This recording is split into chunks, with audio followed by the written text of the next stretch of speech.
Ubah sikap hati, firman-Mu yang tegakkan di saat ku terjatuh. Penuhkanlah bencanaku dengan air sungai-Mu. Ku haus akan firman-Mu,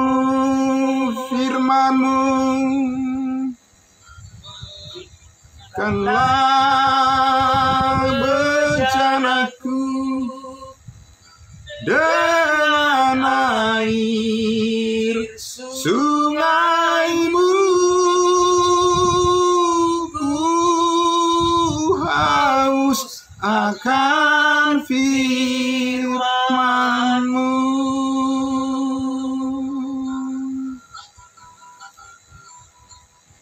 Ku haus akan firman-Mu.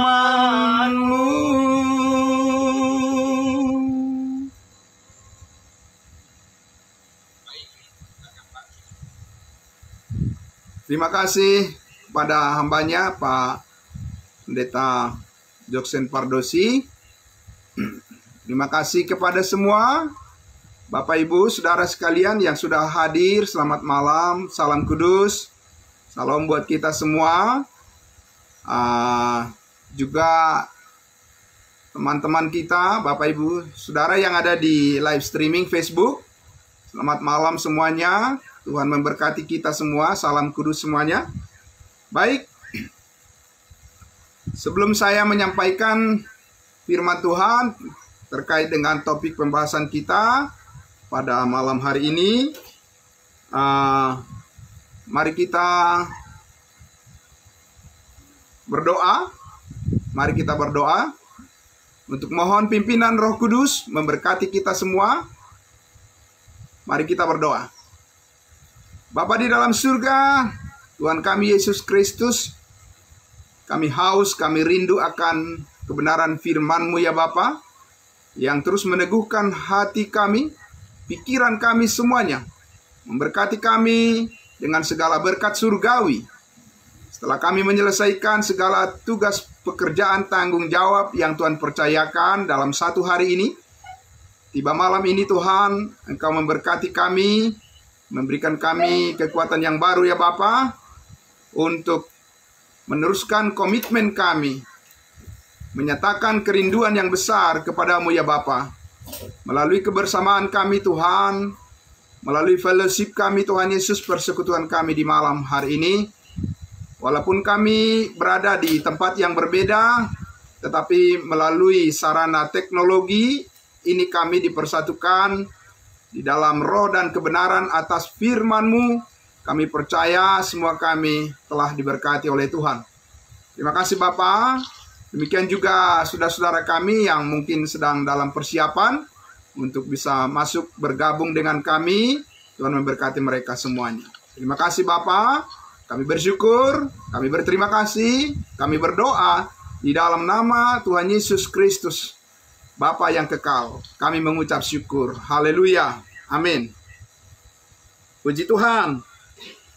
Ya, shalom. Selamat malam semuanya, Bapak Ibu sekalian. Ya, kita selalu berikan sapaan khusus kepada Ibu Sisilia dari Manchester, Inggris. Selamat siang di sana ya, Bu. Selamat siang ya, Bu, di sana ya, di Jakarta. Selamat malam. Ya, baik, puji Tuhan. Ya, terima kasih banyak atas kehadiran kita semua. Salam sehat semuanya. Ya, baiklah. Bapak Ibu, kita sangat bersyukur, puji Tuhan, karena tidak terasa ini sudah sampai kita ke bulan September. Ini mengawali bulan September, tanggal 1 kita melaksanakan Zoom meeting kita, ibadah Kamis Ministry kita. Puji Tuhan, kita terus mohon doa kepada Tuhan Yesus agar kita bisa secara konsisten di dalam kasih karunia-Nya, anugerah-Nya, menguatkan kita sehingga kita selalu bisa bersama-sama seperti ini untuk menikmati kebersamaan kita, kesatuan kita di dalam iman kita kepada Yesus Kristus Tuhan kita dan firman-Nya yang ajaib.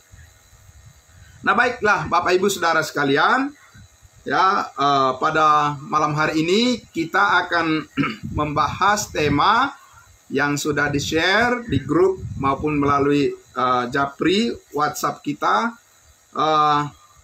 terkait dengan wajah Yesus. Seperti apakah lukisan wajah Yesus saat ini? Nah, ini penting Bapak Ibu sekalian kita memahami supaya kita fokus kepada panggilan kasih karunia Allah, anugerah Allah yang menjadi fondasi atau menjadi dasar yang teguh yang menyebabkan kita menjadi berarti di hadapan Tuhan, ya. Dan untuk topik ini saya membagi dalam 2 sesi. Hari ini, malam ini yang sesi pertama dan hari Kamis depan yang kedua, karena saya melihat bahwa kita materinya tidak bisa disampaikan sekaligus malam hari ini, tetapi mohon bersabar untuk bagian yang kedua. Sesi kedua kita akan lanjut di Kamis depan. Ya, baiklah. Ya, Bapak Ibu Saudara yang sangat diberkati oleh Tuhan Yesus, ya, kita akan selalu berkomitmen bahwa jawaban terhadap semua pertanyaan haruslah menggunakan Alkitab apabila kita ingin mengenali kebenaran Allah dalam hubungannya dengan iman kita kepada Yesus Kristus Juru Selamat kita yang hidup. Karena kita percaya bahwa Alkitablah satu-satunya yang menjadi sumber yang mutlak, ya, untuk bisa kita memastikan apa yang dikatakan oleh Allah tentang segala sesuatu yang berkaitan dengan pengenalan kita akan Dia. Amin. Nah, puji Tuhan. Karena itu Bapak Ibu Saudara, pertama-tama saya mengajak kita untuk membuka Alkitab kita masing-masing, ya, atau jika ada gadget, ya, smartphone di tangan kita, kita bisa membuka firman Tuhan dari Yesaya pasal 53 maksud saya, ya. Yesaya pasal 53. Ya, kita akan melihat di sini bagaimana wajah Yesus atau rupa daripada Yesus Mesias digambarkan di dalam kitab Perjanjian Lama, ya. Sebelum Yesus datang menjadi lahir ke dunia ini sebagai manusia, dia sudah digambarkan terlebih dahulu oleh nabi bangsa Israel, yaitu Nabi Yesaya, ya. Seperti apa wajah Yesus menurut Alkitab? Kira-kira begitu yang mau kita pastikan jawabannya, ya, Bapak Ibu sekalian malam hari ini. Ya, Yesaya pasal 53. Saya akan seperti biasa langsung membacakan saja Bapak Ibu sekalian dan bisa mengikutinya. Kemudian nanti juga ambil waktu lagi Bapak Ibu Saudara untuk membaca dan merenungkan sendiri lagi dalam pembelajaran Alkitab secara pribadi. Ya, saya selalu menyarankan terus supaya kita masing-masing menjadi orang yang mempunyai pengalaman pertama di dalam interaksi kita dengan firman Tuhan. Jadi kita harus punya waktu untuk belajar sendiri Alkitab itu. Nah, saya akan membaca Bapak Ibu dari Yesaya pasal 53. Saya akan bacakan lengkap satu perikop ini, ya. Oke. Siapakah yang percaya kepada berita yang kami dengar, dan kepada siapakah tangan kekuasaan Tuhan dinyatakan? Sebagai taruk ia tumbuh di hadapan Tuhan dan sebagai tunas dari tanah kering. Ia tidak tampan dan semaraknya pun tidak ada sehingga kita memandang dia. Dan rupa pun tidak sehingga kita menginginkannya. Ia dihina dan dihindari orang, seorang yang penuh kesengsaraan dan yang biasa menderita kesakitan. Ia sangat dihina sehingga orang menutup mukanya terhadap dia, dan bagi kita pun dia tidak masuk hitungan. Tetapi sesungguhnya penyakit kitalah yang ditanggungnya, dan kesengsaraan kita yang dipikulnya. Padahal kita mengira dia kena tulah, dipukul dan ditindas. Tetapi dia tertikam oleh karena pemberontakan kita. Dia diremukkan oleh karena kejahatan kita. Ganjaran yang mendatangkan keselamatan bagi kita ditimpakan kepadanya, dan oleh bilur-bilurnya kita menjadi sembuh. Kita sekalian sesat seperti domba, masing-masing kita mengambil jalannya sendiri, tetapi Tuhan telah menimpakan kepadanya kejahatan kita sekalian. Dia dianiaya, tetapi dia membiarkan dirinya ditindas dan tidak membuka mulutnya, seperti anak domba yang dibawa ke pembantaian, seperti induk domba yang keluh di depan orang-orang yang menggunting bulunya. Ia tidak membuka mulutnya. Sesudah penahanan dan penghukuman ia terambil, dan tentang nasibnya siapakah yang memikirkannya? Sungguh ia terputus dari negeri orang-orang hidup. Dan karena pemberontakan umatku ia kena tulah. Orang menempatkan kuburnya di antara orang-orang fasik, dan dalam matinya ia ada di antara penjahat-penjahat. Sekalipun ia tidak berbuat kekerasan, dan tipu tidak ada dalam mulutnya. Tetapi Tuhan berkehendak meremukkan dia dengan kesakitan. Apabila ia menyerahkan dirinya sebagai korban penebus salah, ia akan melihat keturunannya umurnya akan lanjut, dan kehendak Tuhan akan terlaksana olehnya. Sesudah kesusahan jiwanya ia akan melihat terang dan menjadi puas. Dan hambaku itu sebagai orang benar akan membenarkan banyak orang oleh hikmatnya, dan kejahatan mereka dia pikul. Sebab itu aku akan membagikan kepadanya orang-orang besar sebagai rampasan, dan ia akan memperoleh orang-orang kuat sebagai jarahan, yaitu sebagai ganti karena ia telah menyerahkan nyawanya ke dalam maut. Dan karena ia terhitung di antara pemberontak-pemberontak, sekalipun ia menanggung dosa banyak orang dan berdoa untuk pemberontak-pemberontak.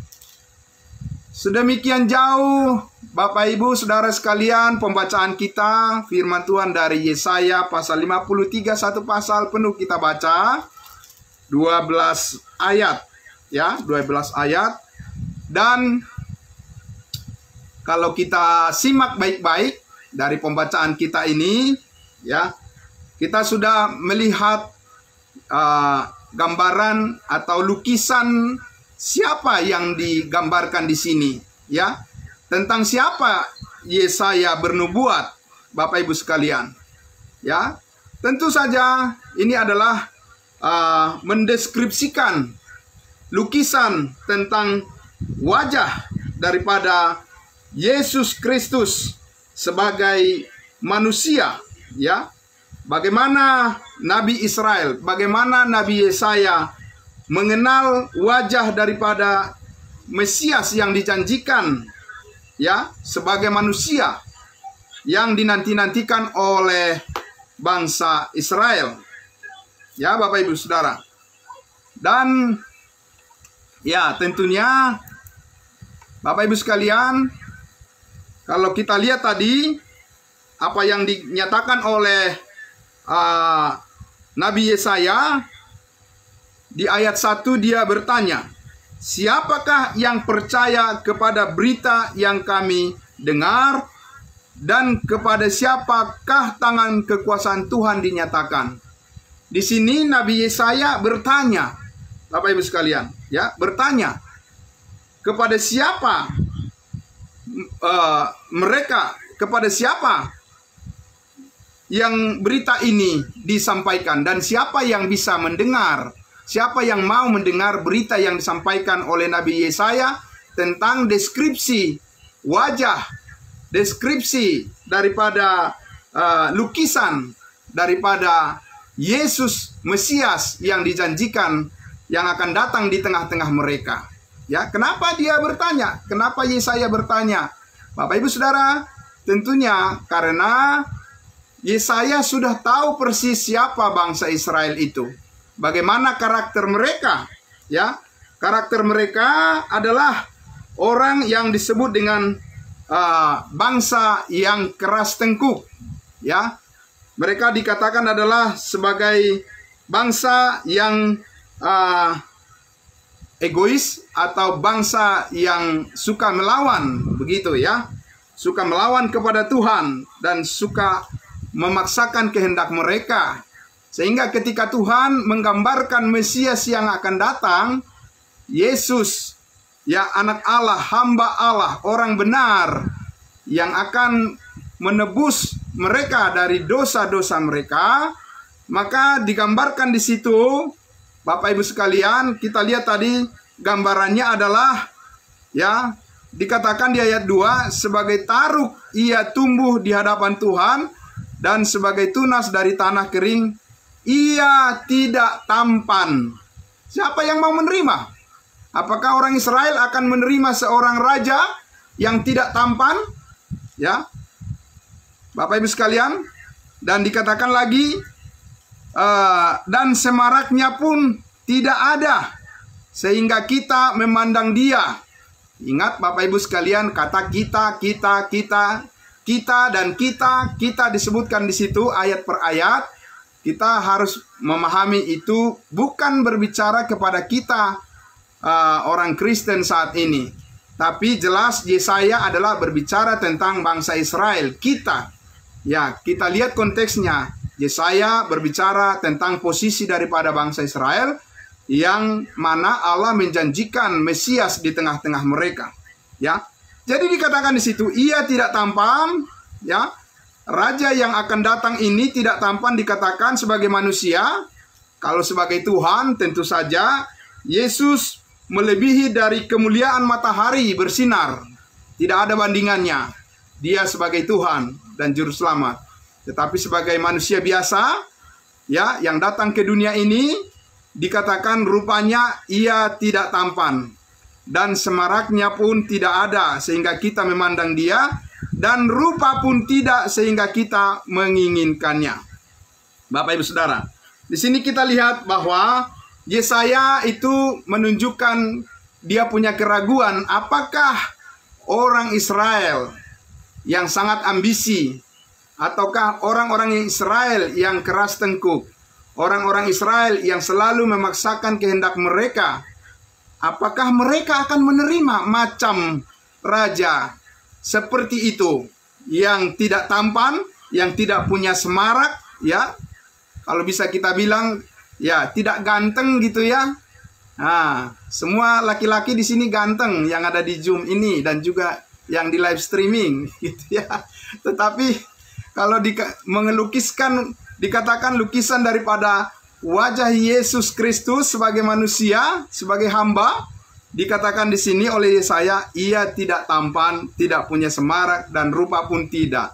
Jadi Yesaya itu meragukan bangsa Israel, apakah mereka bisa menerima macam raja yang akan lahir di tengah-tengah mereka seperti itu. Ya, yang akhirnya nanti akan kita lihat bahwa orang Israel itu menolak raja itu. Mereka tidak menginginkan, ya, keadaan atau penampilan daripada seorang raja seperti Yesus yang mengambil rupa seorang hamba, ya. Dan Bapak Ibu Saudara sekalian, memang karakter daripada bangsa Israel itu, bangsa Yahudi itu sudah seperti itu dari sononya, ya. Bisa kita lihat itu juga di dalam peristiwa di mana mereka memaksakan harus mengangkat Samuel harus mengangkat Raja Saul untuk menjadi raja bagi mereka. Mereka memaksa Saul harus menjadi raja bagi mereka, dan kita tahu, ya, hal itu akhirnya mengecewakan, ya, akhirnya mengecewakan. Oleh karena apa? Karena Saul itu tidak taat kepada Tuhan, dan dia mati bunuh diri. Ya, itu adalah pilihan daripada orang Israel menjadi raja bagi mereka waktu itu. Bukanlah pilihan Tuhan. Karena mereka berpikir bahwa Saul itu penampilannya gagah perkasa, begitu ya. Sebagai seorang raja yang memiliki wibawa, ya seperti itulah penilaian bangsa Israel hanya secara daging, secara duniawi saja mereka ingin menilai yang mana yang layak untuk mereka ikuti, dan bahkan mereka ingin menentukan sendiri bagaimana wajah daripada Mesias, Yesus Kristus, anak Allah, orang benar yang akan diutus menebus mereka. Mereka juga berharap supaya raja itu adalah yang berpenampilan spektakuler, ya, barangkali yang berotot gitu ya, yang berotot, kemudian badannya tinggi besar gitu ya, suaranya menggelegar gitu ya. Kalau tidak seperti itu, orang Israel meragukan apakah itu bisa diterima sebagai Mesias, sebagai raja bagi mereka. Maka kita lihat di situ tadi, Yesaya itu meragukan dengan bertanya, siapakah yang percaya kepada berita yang kami dengar? Ya, nah Bapak Ibu Saudara yang sangat diberkati oleh Tuhan Yesus, dan singkatnya adalah bahwa kita tahu dari pembacaan Alkitab, ya, dari seluruh pembacaan Alkitab yang kita lihat apa yang dinubuatkan oleh nabi-nabi Israel pada perjanjian lama tentang Yesus Kristus yang lahir ke dunia ini sebagai manusia, lahir dari perawan Maria, dan lahir di palungan, Bapak Ibu Saudara, lahir di kandang domba. Ya, tentunya orang-orang Israel yang sudah sudah memframe bagi mereka sebagai seorang raja itu adalah yang gagah perkasa, tidak memenuhi ekspektasi mereka, bukan? Karena apa? Yesus sendiri lahir di kandang domba, ya kan? Jadi mereka sudah merasa bahwa itu tidak cocok, tidak seperti yang mereka inginkan, ya. Nah, Bapak Ibu Saudara yang dikasihi Tuhan Yesus, dan kita tahu artinya bahwa bangsa Israel itu akhirnya menolak figur, ya, gambaran daripada Yesus Kristus yang datang, yang tidak memenuhi ekspektasi mereka secara manusiawi, ya, secara duniawi. Mereka tidak menerimanya dan mereka menolak Yesus Kristus, ya. Dan bahkan kita tahu Herodes, ya, Raja Herodes itu ingin membunuh Yesus Kristus yang masih bayi pada waktu itu, dan banyak korban anak-anak kecil yang dibunuh. Ya, nah karena mereka tidak menghendaki kehadiran daripada Mesias, tidak menghendaki kehadiran daripada Yesus Kristus di tengah-tengah mereka. Nah, Bapak Ibu Saudara yang sangat diberkati oleh Tuhan Yesus, nah karena itulah saya ingin mengajak kita melihat puncak daripada penolakan, ya, puncak daripada penolakan daripada umatnya, umat Israel itu. Tentu kita akan lihat, ya, kita mulai melihat dulu dari Yohanes pasal 1. Yohanes pasal 1. Kita masuk sekarang ke dalam kitab Perjanjian Baru. Ya, kitab Perjanjian Baru, dan kita lihat di dalam kitab Yohanes. Yohanes pasal 1. Ya, Yohanes pasal 1, kita lihat di ayatnya, ya, karena kita tidak akan membaca seluruhnya, saya akan membaca beberapa ayat saja untuk memperlihatkan kejelasan tentang penolakan daripada umat Israel kepada Mesias yang diutus di tengah-tengah mereka pada waktu itu. Saya akan membaca dari Injil Yohanes pasal 1 dari ayat 1. Pada mulanya adalah firman, firman itu bersama-sama dengan Allah, dan firman itu adalah Allah. Ia pada mulanya bersama-sama dengan Allah. Ya, jadi firman itu adalah Allah, tapi firman itu bersama-sama dengan Allah daripada mulanya, dari awal mulanya. Dan firman itu adalah Allah sendiri. Nah, firman itu, ya, menjelma menjadi manusia. Ya, kita lihat di ayatnya yang ke-14. Ayat 14, firman itu telah menjadi manusia, ya, dan diam di antara kita, diam di antara kita, dan kita telah melihat kemuliaannya, yaitu kemuliaan yang diberikan kepadanya sebagai anak tunggal Bapa, ya, penuh kasih karunia dan kebenaran. Jadi Yohanes menyampaikan, menegaskan di sini, firman itu telah menjadi manusia, yaitu manusia Yesus Kristus. Nah, Bapak Ibu Saudara sekalian, dan firman itu manusia Yesus Kristus yang berdiam di tengah-tengah umat Israel. Apakah mereka menerimanya? Kita lihat di ayat 11. Ayat 11 kita mundur ke atas. Ayat 11 Yohanes pasal 1. Ia datang kepada milik kepunyaannya. Ya, milik kepunyaannya itu adalah keturunan Abraham, Ishak dan Yakub, yaitu bangsa Yahudi, bangsa Israel. Itulah yang disebut dengan milik kepunyaan Elohim, milik kepunyaan Allah, milik kepunyaan daripada Mesias. Jadi dia datang kepada mereka, tetapi dikatakan, tetapi orang-orang kepunyaannya itu, yaitu bangsa Israel, tidak menerimanya, menolaknya, ya, menolak mentah-mentah kehadiran daripada Yesus Kristus yang datang mengambil rupa seorang hamba, ya, sebagai manusia biasa. Jadi mereka melihat rupa, memandang muka orang-orang Israel, dan mereka melihat menurut ukuran pandangan duniawi mereka, ya, bukan pandangan rohani, pandangan iman mereka, bukan pandangan kebenaran firman Tuhan, tapi pandangan kemauan ambisi mereka sendiri. Dan disitulah letak kegagalan daripada bangsa Israel. Mengapa mereka tidak bisa menerima Yesus Kristus sebagai Mesias? Bukan Yesus yang gagal, bukan Allah yang gagal, tapi merekalah yang gagal. Karena Yesus berkali-kali sudah mengajar kepada mereka bahwa kerajaannya bukan dari dunia ini. Bukan dunia yang memberikan kerajaan kepadanya, tapi Allah Bapa yang di surga yang memberikan kerajaan kepadanya.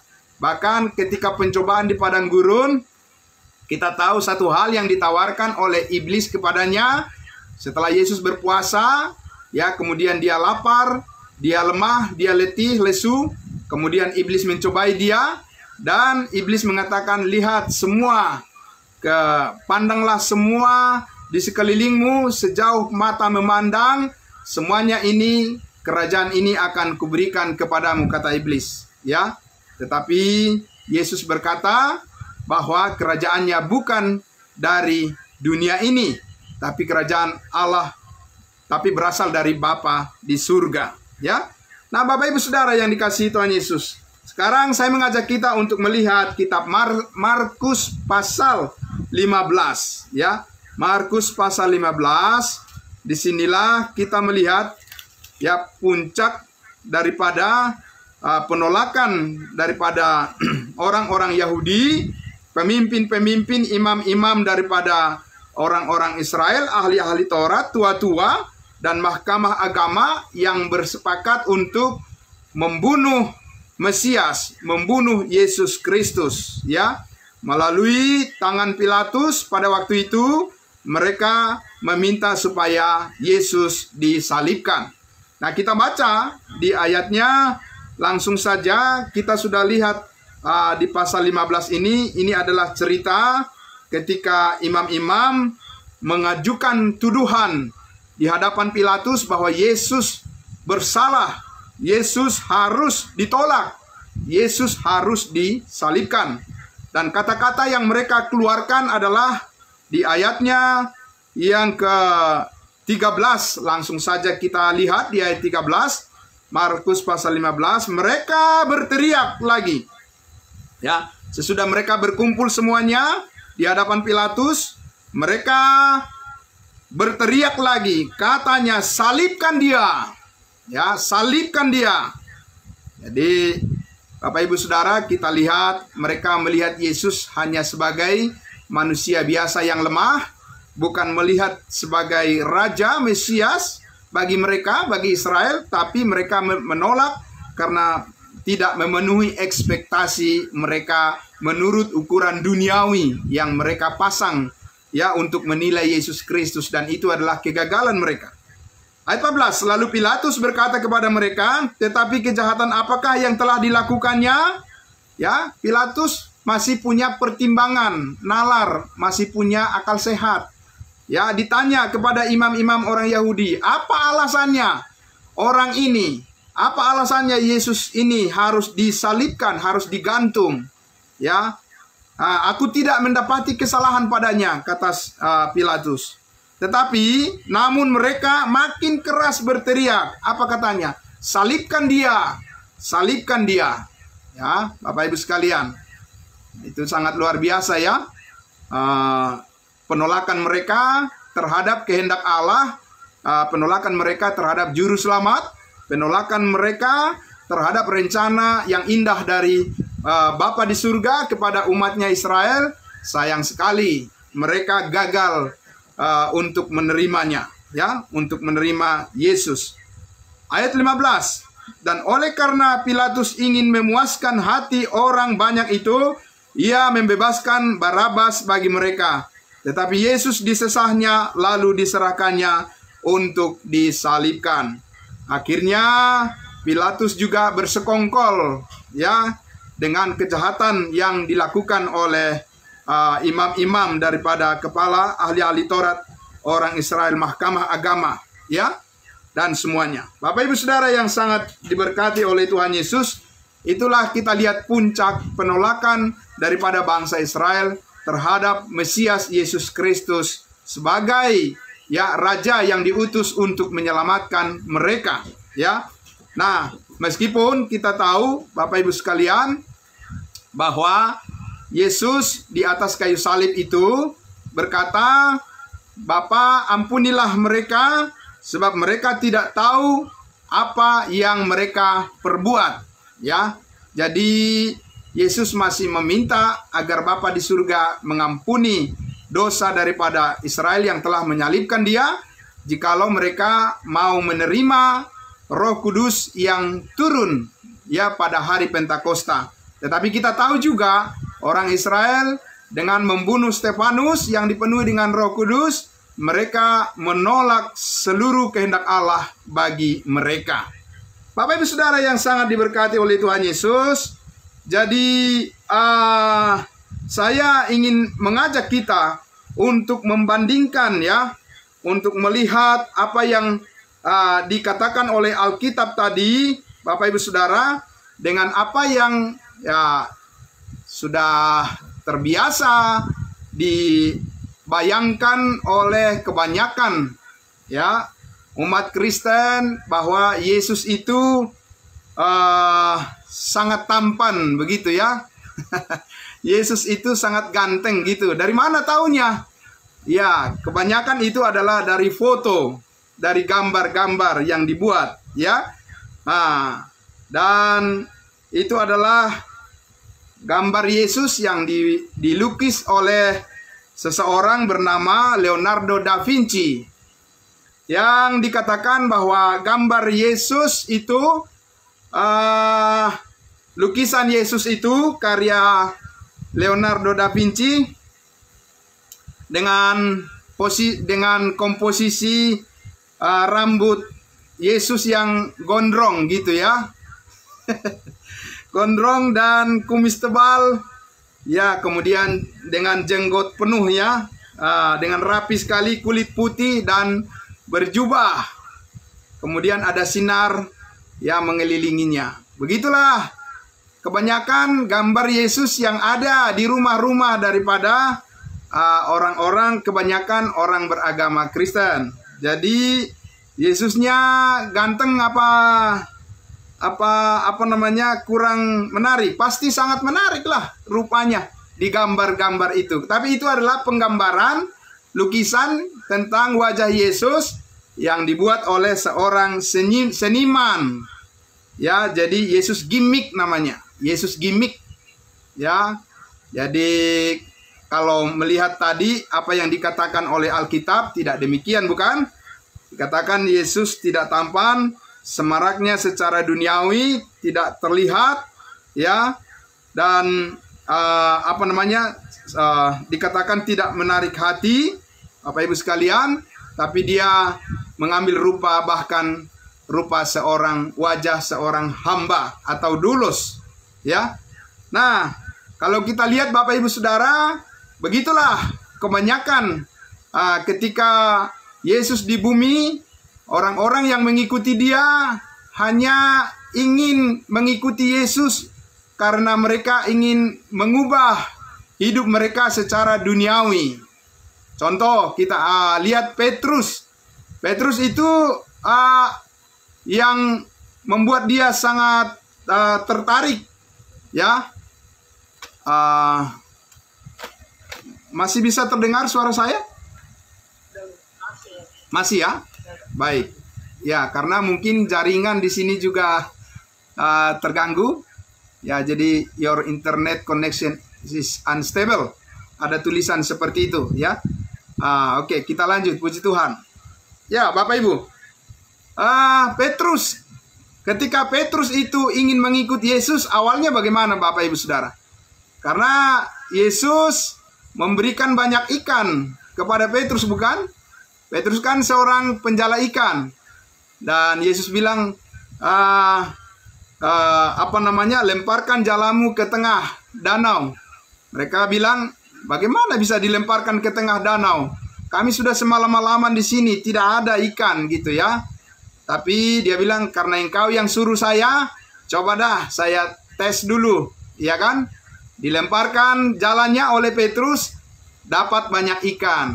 Akhirnya dia apa? Mengikut Yesus. Ya, Yesus bilang, aku akan menjadikan engkau menjadi penjala manusia, bukan lagi penjala ikan. Ya, mungkin barangkali ya Petrus berpikir waktu itu, boleh juga nih. Ya kan, luar biasa nih. Dia bisa membuat yang tidak ada menjadi ada.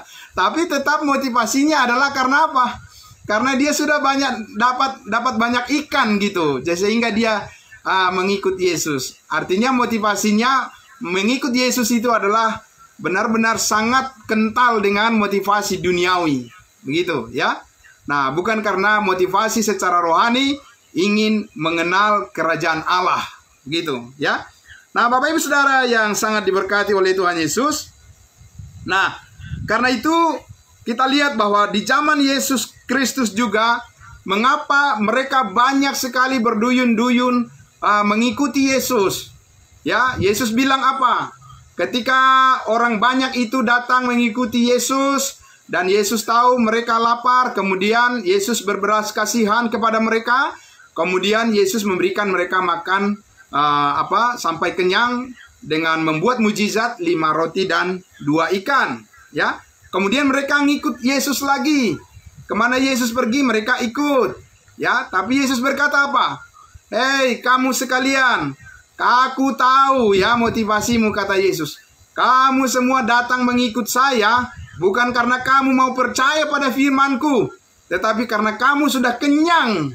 Ya, sudah benar-benar sangat full.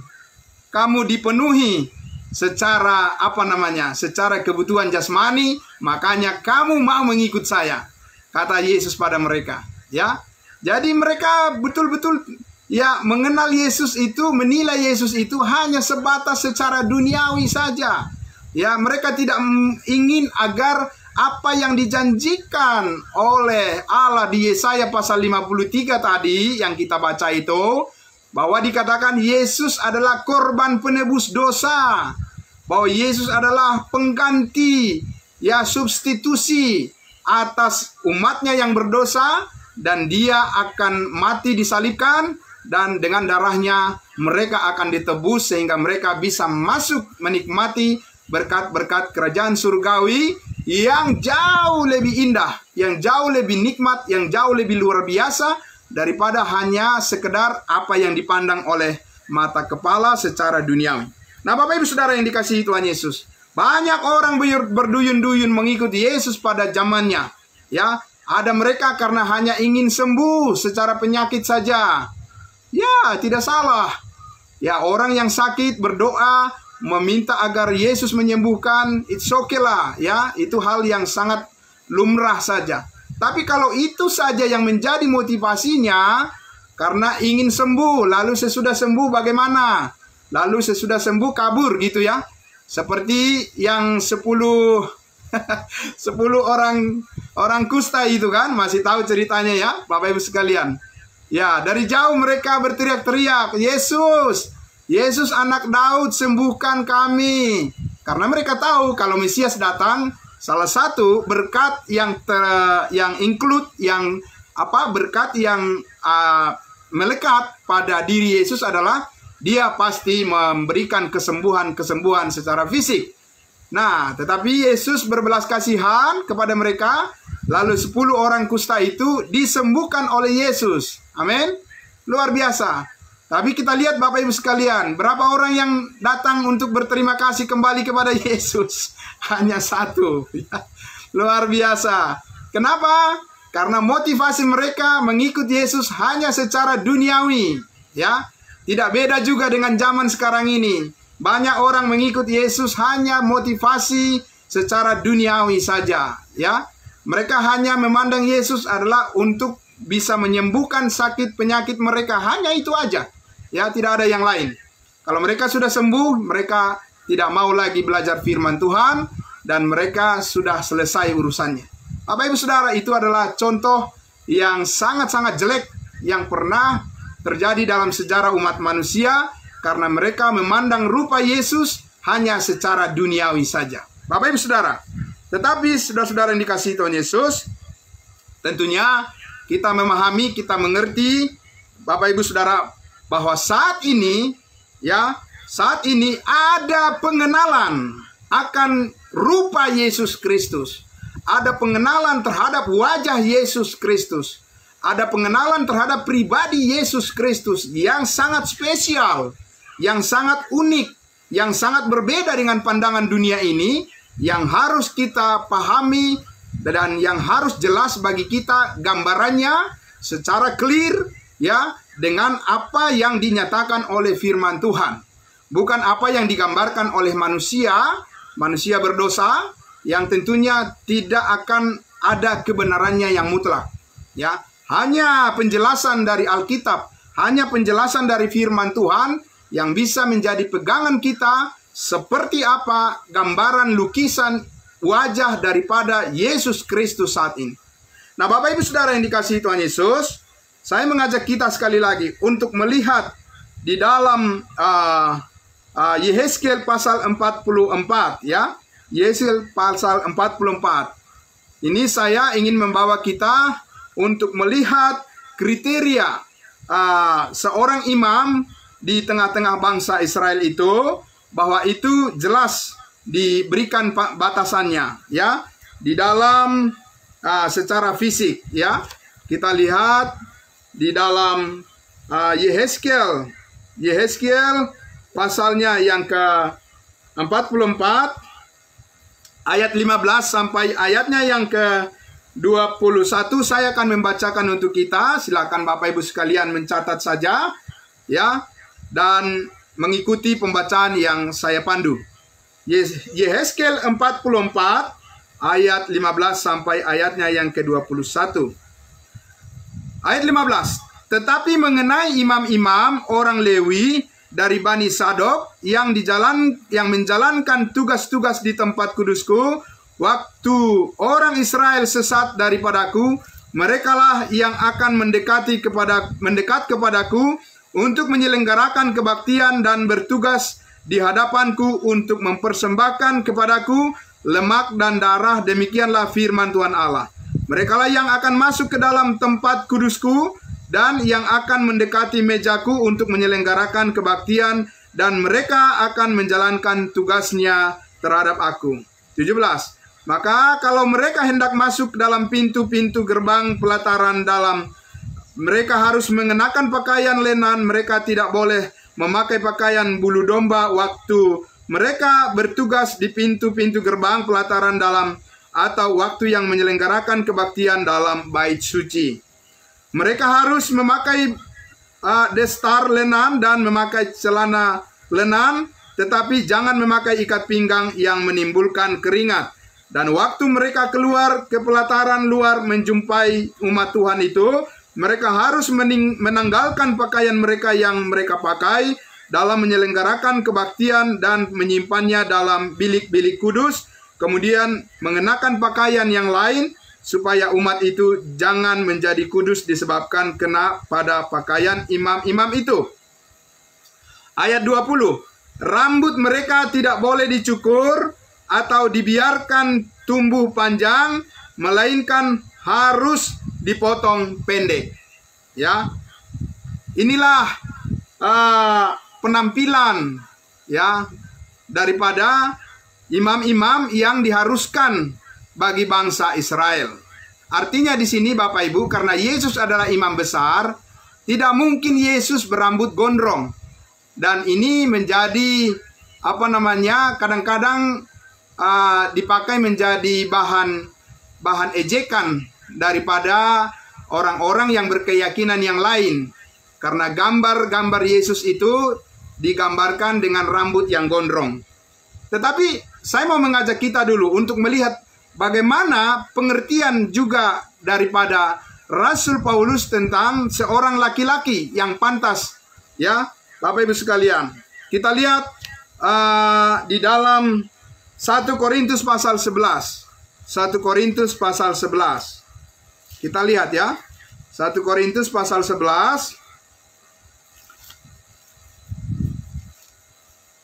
1 Korintus pasal 11 ayatnya yang ke-14. Ayatnya yang ke-14. Ya. Ya. Ayat 14 dikatakan, bukankah alam sendiri menyatakan kepadamu bahwa adalah kehinaan bagi laki-laki jika ia berambut panjang. Bapak Ibu Saudara yang dikasihi Tuhan Yesus, apa yang dikatakan Alkitab adalah menjadi dasar bagi kita untuk mengatakan hanya gambaran yang diberikan oleh Alkitablah yang menjadi pegangan kita. Amin. Dan supaya kita bisa benar-benar berkenan dengan apa yang Allah kehendaki sebagaimana kita pengikut Kristus yang sejati. Kita tidak bisa dan tidak boleh mengikuti hal-hal yang berkaitan dengan pribadi Yesus Kristus yang digambarkan hanya melalui imajinasi manusia. Amin. Alkitab bukan imajinasi manusia. Alkitab adalah inspirasi daripada Roh Kudus. Bahkan Alkitab adalah wahyu dari Tuhan sendiri yang langsung diberikan kepada nabi-nabi dan rasul-rasulnya. Jadi Bapak Ibu Saudara sekalian, kita lihat di situ bahwa sinkronisasi, ya, penting sekali kita melihat apa yang dikatakan Alkitab dan dengan apa yang kita dengar dan apa yang kita lihat di dalam alam semesta ini, supaya ketika kita mengikut Kristus ini, Bapak Ibu Saudara, kita benar-benar di jalan yang tepat seperti yang Tuhan mau, yang Tuhan kehendaki. Nah, Bapak Ibu Saudara yang dikasihi Tuhan Yesus, karena itulah saya ingin mengajak kita bagaimana Rasul Paulus, rasul bangsa lain, ya, memberikan atau menggambarkan wajah daripada Yesus Kristus saat ini, ya. Dan ini akan kita tuntaskan di pertemuan kita di hari Kamis depan. Tapi saya akan membawa kita untuk melihat terlebih dahulu tekad daripada cita-cita paling besar, ya, daripada Rasul Paulus adalah ingin memperkenalkan wajah Yesus di dalam tugas penyelenggaraan yang dipercayakan kepadanya. Kita baca di Kisah Para Rasul 20 ayatnya yang ke-24. Mari Bapak Ibu sekalian, ya, sedikit lagi saya akan mengakhiri pemaparan saya ini. Sebelumnya kita lihat dulu di dalam Kisah Para Rasul 20 ayatnya yang ke-24. Kisah Para Rasul 20 ayatnya yang ke-24. Oke, ya.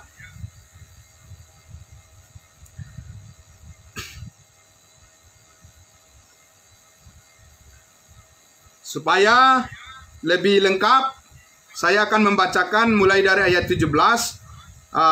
Judul perikopnya adalah perpisahan Paulus dengan para penatua di Efesus. Ya, ini konteksnya cerita ini, ya, kisah ini.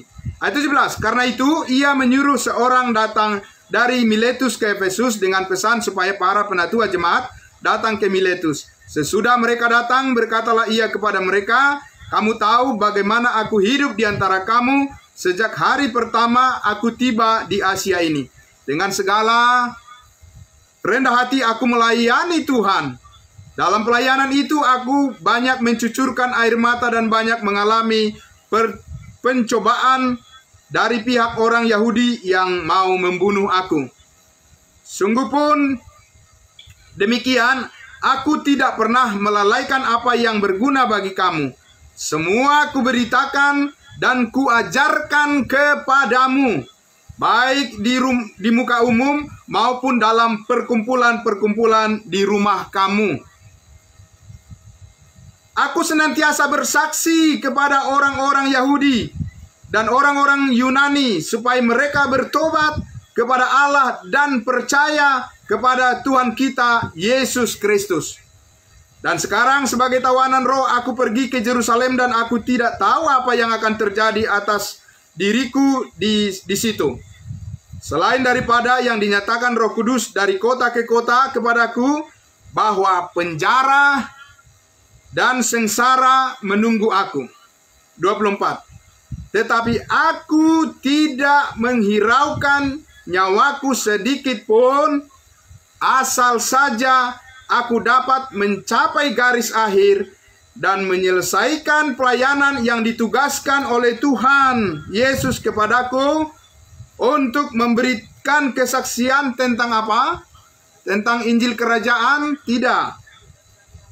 Tentang Injil kasih karunia Allah. Bapak Ibu sekalian, disinilah Paulus diberikan suatu tugas penyelenggaraan yang spesifik, bagaimana melalui pemberitaan Injil kasih karunia Allah dapat digambarkan wajah Yesus yang saat ini duduk di sebelah kanan Allah yang sudah dipermuliakan, yang mati dan bangkit dan naik ke surga.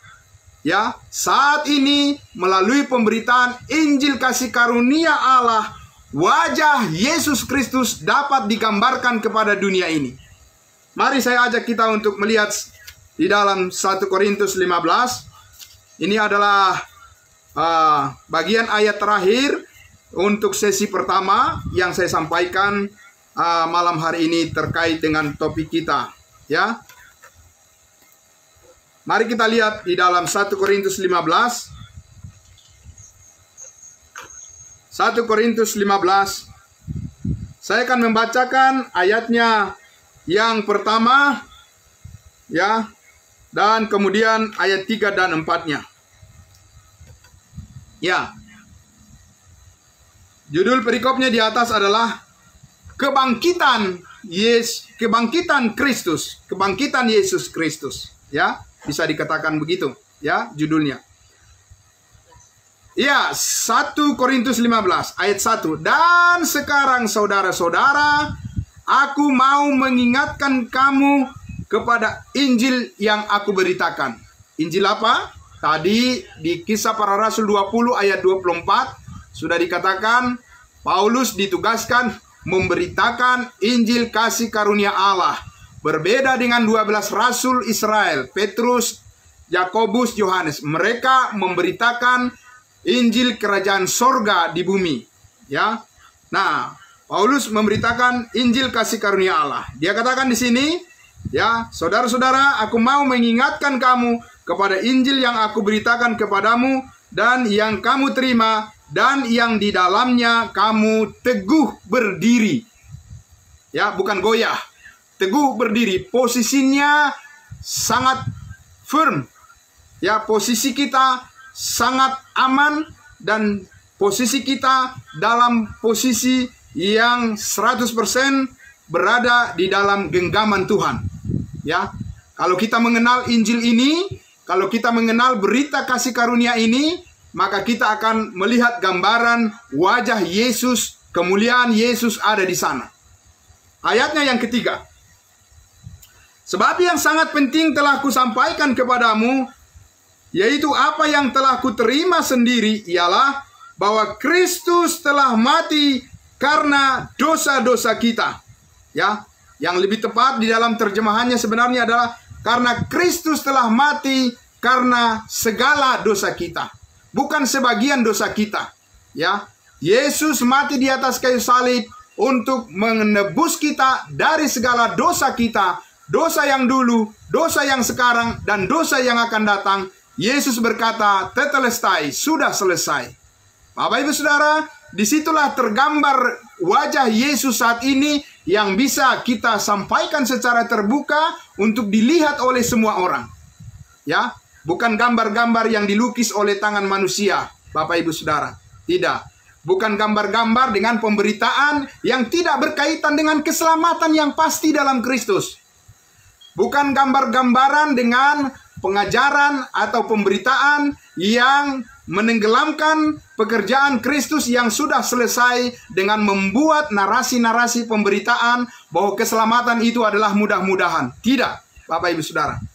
Kita harus menggambarkan wajah Yesus saat ini dengan pemberitaan yang clear, yang jelas, yaitu tentang kepastian akan kebangkitan Kristus memberikan keselamatan kepada semua orang saat ini yang percaya diberikan meterai Roh Kudus. Bapak Ibu Saudara yang dikasihi Tuhan Yesus, jelaskan, gambarkan, ya, lukiskan wajah Yesus saat ini yang ada di dalam kebenaran firman-Nya. Karena Paulus berkata di ayatnya yang keempat bahwa ia telah dikuburkan dan bahwa ia telah dibangkitkan pada hari yang ketiga sesuai dengan kitab suci.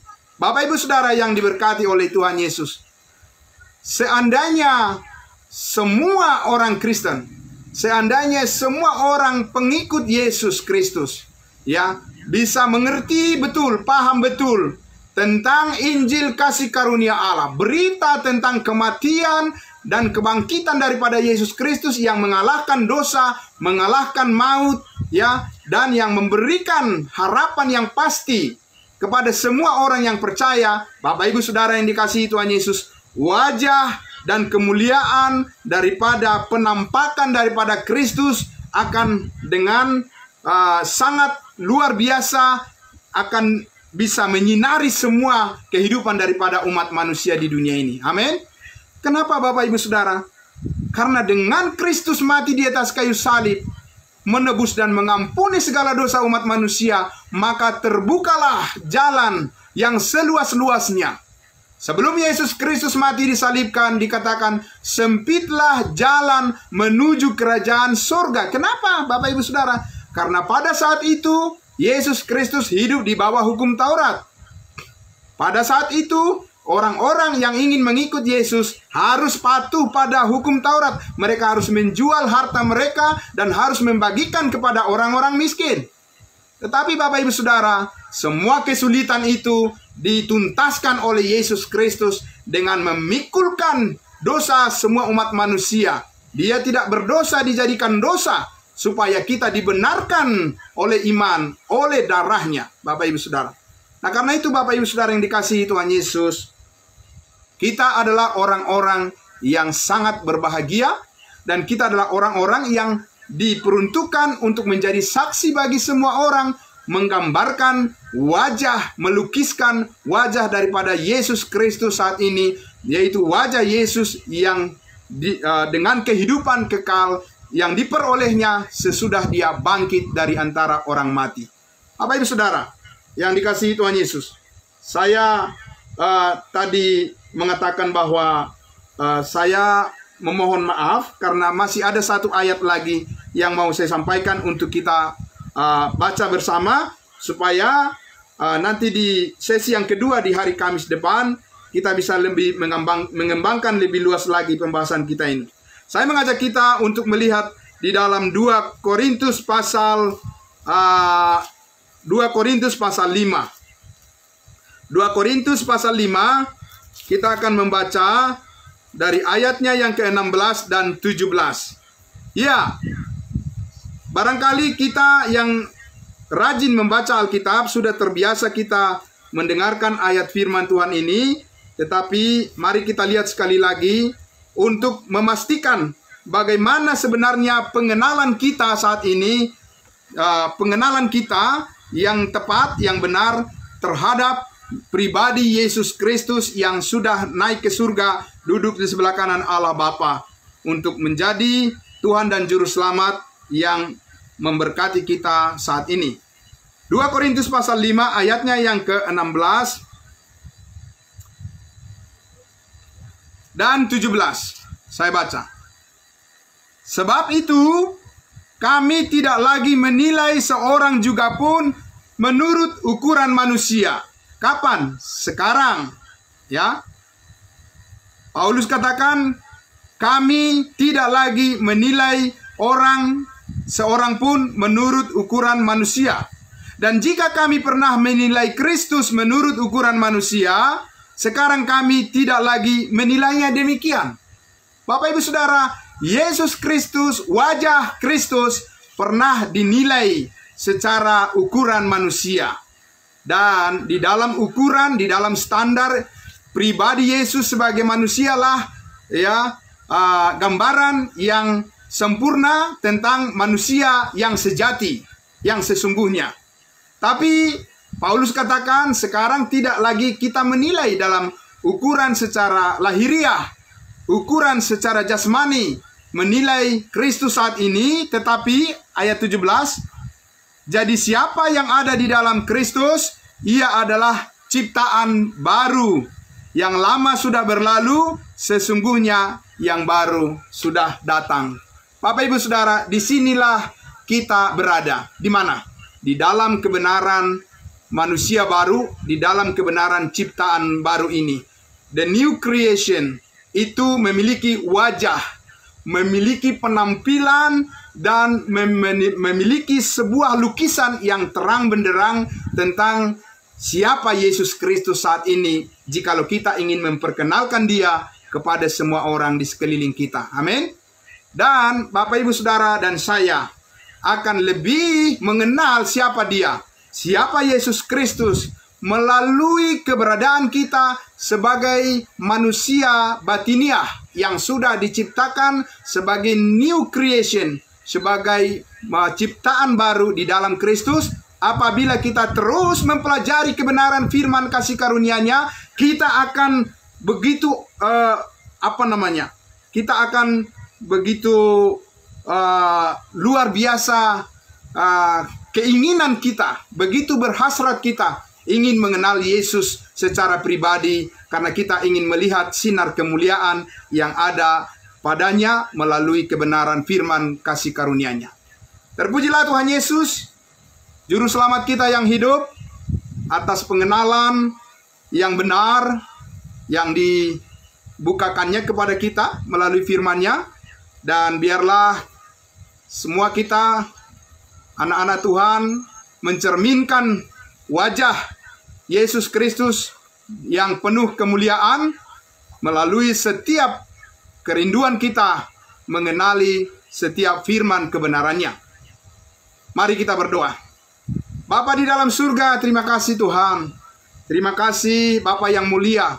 Terima kasih Yesus Kristus karena Engkau memandu pengenalan kami akan dirimu, akan pribadimu, sehingga kami tidak akan pernah jatuh kepada kesesatan, tidak akan pernah jatuh kepada kekeliruan, tetapi hidup kami akan terus dipimpin oleh Roh Kudus untuk memahami dan mengenal terus kemuliaan demi kemuliaan pada wajah Kristus yang Engkau nyatakan di dalam firman kasih karunia-Mu. Diberkatilah setiap orang, setiap pribadi, saudara-saudara kami yang sudah memberikan waktu mereka, pikiran dan perhatian mereka semua mendengarkan firman kebenaran Tuhan. Diberkatilah semuanya, diberikan segala kesehatan yang baik, damai sejahtera, sukacita yang penuh di dalam setiap kehidupan pribadi dan keluarga mereka semuanya. Di dalam nama Tuhan Yesus kami berdoa dan bersyukur kepadamu Bapa di dalam surga. Haleluya, puji Tuhan, amin. Terima kasih. Terima kasih Bapak Ibu Saudara sekalian. Minggu depan kita akan lanjut pada sesi yang kedua. Dan saat ini kita akan dipandu oleh Bapak Pendeta Joksen Pardosi untuk sesi tanya jawab atau sharing terkait dengan topik pembahasan kita pada malam hari ini. Seperti apakah wajah Yesus Kristus yang sebenarnya? Terima kasih, Tuhan Yesus memberkati. Ya, shalom.